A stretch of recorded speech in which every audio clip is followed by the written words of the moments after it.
اعوذ باللہ من الشیطان الرجیم بسم اللہ الرحمن الرحیم۔ اس طرح قرآن پاک کی اس آیت میں ارشاد ہے کلا بل ران علی قلوبہم ما کانوا یکسبون، بے شک ان کے قلوب پر جنگ جما دیا ہے ان کے بدعمالیوں نے۔ ایسی ہم آیت سورہ محمد میں بھی لکھا ہے۔ کیا تم لوگ قرآن میں غور نہیں کرتے؟ کیا تمہارا دل کو جنگ لگ گیا ہے؟ سمجھ میں آ گیا کہ مطلب کیا ہے کہ ہمارا اپنا دل جو ہے نا آئینے کے جیسا صاف ستھرا رکھ لینا۔ اس میں جنگ لگ گیا، اس کا مطلب کیا ہے کہ گناہ ہو گیا تو ایک کالا دھبا لگ جاتا ہے، تو اللہم اغفر لی، اللہ میرے گناہ کو معاف فرما کہہ دے گا تو وہ دھبا دھل جاتا ہے۔ اگر وہ نہیں کرے گا، ایسا ہی گناہ پر گناہ کرتے جائے گا، دھبا دھبا لگتے لگتے پورا جو دل ہوتا ہے نا کالا کرڑ بن جائے گا۔ اس لیے بولتے ہیں کہ جو بھی گناہ ہو گئے جلدی سے کوئی نیک کام کرو۔ بے شک ان کے قلوب پر جنگ جما دیا ہے۔ قلوب مطلب کیا ہے؟ دل پر جنگ لگ گیا، مطلب کیا سمجھ گیا؟ لوہے کو جنگ لگتا ہے نا، اس طریقے سے یہ دل کو بھی قرآن پاک کی تلاوت نہ کرنے کی وجہ سے، نماز کی نہ پڑھنے کی وجہ سے، دین اسلام کے ارکانوں کو ادا نہ کرنے کی وجہ سے، اللہ سے ذکر میں مشغول نہ ہونے کی وجہ سے، اللہ سے مغفرت نہ مانگنے کی وجہ سے دل پر جنگ لگ جاتا ہے ان کے بدعمالیوں نے، بدعمالی کی وجہ سے۔ ایک حدیث میں آتا ہے کہ حضور اقدس صلی اللہ علیہ وسلم نے ارشاد فرمایا کہ دعا آج چھوڑاتا ہوں، دو واجہ چھوڑتا ہوں، ایک بولنے والا دوسرا خاموش بولنے والا۔ قرآن شریف ہے اور خاموش موت کی یاد ہے، یعنی خاموش رہنا موت کی یاد ہے۔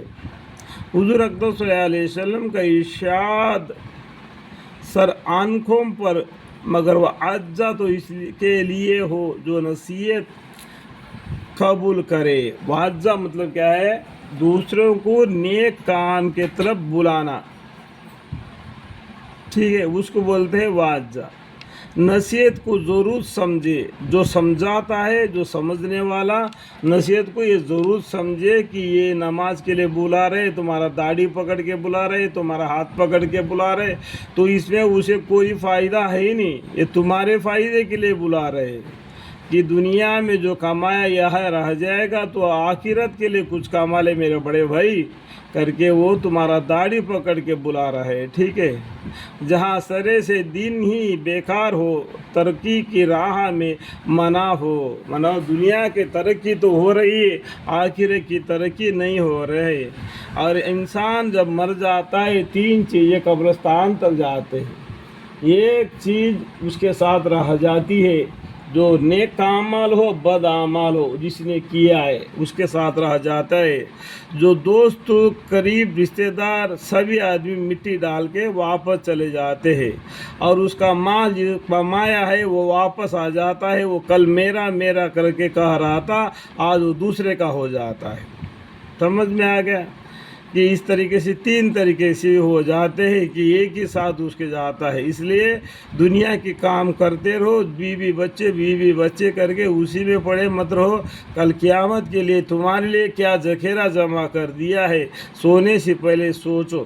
اور نصیحت کی ضرورت کے ہے، اور نصیحت کرے گیا ہے۔ حسن بصری رحمۃ اللہ علیہ کہتے کہ پہلے لوگ قرآن شریف کو اللہ کا فرمان سمجھتے تھے۔ الحمدللہ الحمدللہ۔ حسن بصری رحمۃ اللہ علیہ کہتے ہیں کہ پہلے لوگ قرآن شریف کو اللہ کا فرمان سمجھتے تھے، یعنی یہ اللہ کا فرمان ہے۔ ایک صحابی نے قرآن کریم کو لے لیا، حاجہ کلام ربی، حاجہ کلام ربی، اسی طریقے سے بولتے بولتے پوری رات گزار دیے، قرآن کھولنے کو پڑھنے کو بھی ان کو نہیں، یہی بات کہتے رہے، یہ میرے رب کا کلام ہے، میرے رب کا کلام ہے۔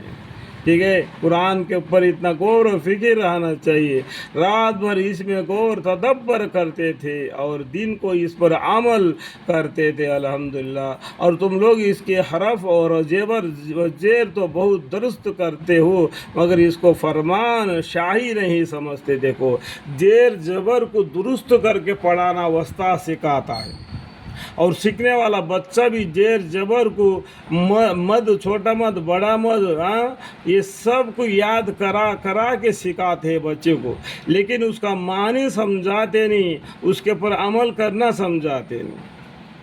یہ ضروری ہے نا مین۔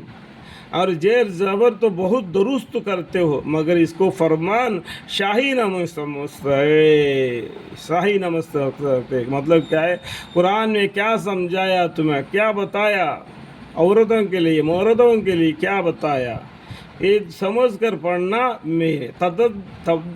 تدبر قرآن، تذکر قرآن، قرآن کو ایسا ہی پڑھتے چلے جانا، کوئی معنی سمجھتا نہیں، کچھ نہیں، ایسا ہی پڑھتے چلے گیا، وہ تذکر قرآن۔ تدبر قرآن کیا ہے؟ آیت پڑھ کر سوچنا، اس آیات کا معنی کیا ہے، اس کے اندر ہمیں کس طریقے سے دنیا میں بسر کرنا ہے، یہ سمجھنے کی بات ہے۔ اس میں غور و تدبر نہیں کرتے، یعنی تو تدبر قرآن میں بولا نہیں، تدبر کر نہیں کرتے۔ تدبر کرنا ضروری ہے۔